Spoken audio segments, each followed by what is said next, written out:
안동 출신 교육위원회 소속 김대일 의원입니다. 먼저 지난 3월 20일부터 안동을 비롯한 경북 북부권을 덮친 산불로 가족을 잃으신 유가족분들과 이재민 여러분께 깊은 애도와 위로의 말씀을 드립니다.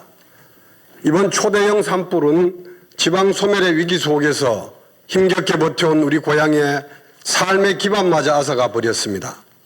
피해 규모만 1조 4,300억 원에 달한다고 합니다. 이번 산불로 재난 대응 체계의 한계와 복구 지원의 허점도 여실히 드러났습니다. 대형 산불 발생 한 달이 지났지만 현장은 여전히 재난 한복판입니다. 절박한 외침에도 복구는 더디고 지원은 미흡합니다. 대형 산불 피해 복구 및 지역 재건을 위한 특별법의 제정이 시급함에도 조기 대선 등 정치 일정에 밀려 속도를 내지 못하고 있습니다. 2022년 울진 산불 당시에도 실질적인 복구와 지원의 필요성이 제기됐지만 아무것도 바뀌지 않았습니다. 우리는 그때 골든타임을 놓쳤습니다. 그러나 이번만은 달라야 합니다. 구체적 보상이 가능한 특별법이 조속히 제정되어 피해 주민들이 체감할 수 있는 복구를 시작해야 합니다. 그러기 위해서는 도지사님과 경상북도가 특별법 통과에 수단과 방법을 가리지 않고 혼신의 힘을 다해 줄 것을 호소드립니다. 지역의 중소기업들은 벼랑 끝에 서 있습니다. 특히 안동나무농공단지는 입주기업 42곳 중에 23곳이 직접 피해를 입었지만 법적 지원 근거가 없어 납품 지원 위약금과 복구비 부담을 고스란히 기업이 떠안고 있습니다. 줄도상과 대량 실직을 막기 위해서는 철거 복구비 지원은 물론 원자재 수급, 유통망 보건 등 실질적 재건 지원이 시급합니다. 이와 함께 이체 피해 예방도 서둘러야 합니다.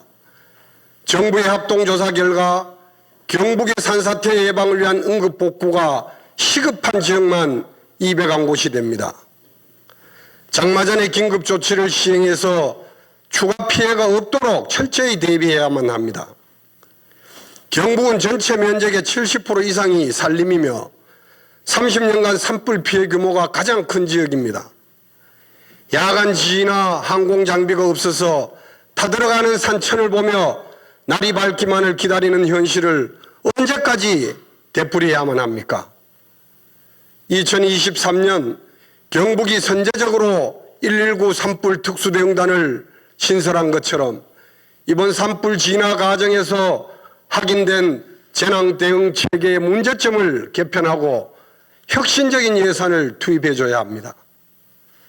야간 산불 진화용 항공기와 대용량 담수가 가능한 수송기 도입이 더 이상 미뤄지지 않도록 중앙정부에 적극 건의해서 관철시켜야 합니다. 존경하는 도민 여러분, 그리고 동료원 여러분, 경북 북부권은 산업 인프라가 없는 지역입니다. 그렇기 때문에 수려한 자연 경관과 문화유산을 기반으로 관광산업을 발전시키고 지역의 정체성을 지키는 데 온 힘을 기울여 왔습니다. 그러나 이번 산불로 의성고운사를 포함한 수많은 문화재가 돌이킬 수 없는 피해를 입었습니다. 고운사로 들어가는 문이 보이고 멀리 뒤쪽 산에 시뻘건 불길이 맹렬하게 타오릅니다. 고운사 뒤쪽 산에 붙은 산불은 순식간에 천년고찰 고운사를 집어삼켰습니다. 이러한 비극을 막기 위해 단전을 대비한 비상발전 장비 그리고 자연유화 물탱크 설치 2중 3중의 방제 설치를 갖춰야 합니다. 아울러 비상시를 대비한 문화재 소상 계획과 방제 전담 TF 구성, 재난 대응 훈련도 진행해야 합니다. 산불은 지역 관광에도 치명타를 남겼습니다. 화해마을, 병산서원, 주황산 등 주요 관광지는 방문객이 급감했고 숙박업소, 식당, 전통시장 등 소상공인들의 어려움도 점차 커지고 있습니다. 관광회복 캠페인의 추진, 공공기관과 민간의 행사 개최를 산불 피해 지역으로 유도하고 소상공인 긴급대출과 관광업 지원도 병행해야 합니다. 아니면 지역은 다시 살아날 수 없습니다. 이재민 여러분, 희망을 놓치지 마십시오. 끝까지 함께 하겠습니다. 감사합니다.